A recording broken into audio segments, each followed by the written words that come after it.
Taking care of your wastewater treatment plant doesn't just keep it working at its best. It can also cut up to 80% of the cost from unexpected failures or repairs. Today, we'll show you how to do preventive maintenance easily and safely.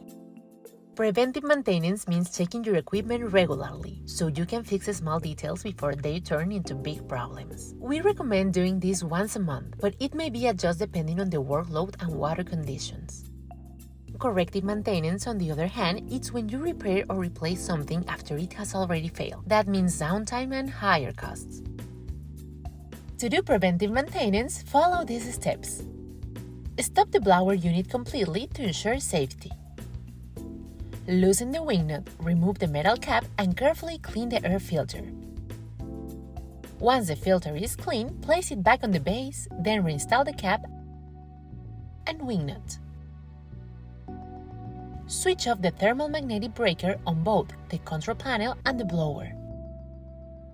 Check and tighten each electrical connection to prevent faulty contacts.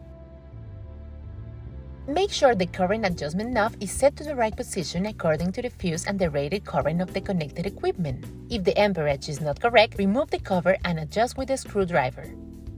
Repeat the same step for the remaining contactors. If you find dust or dirt inside the panel, apply electrical contact cleaner spray to each terminal and connection to keep them clean and protected.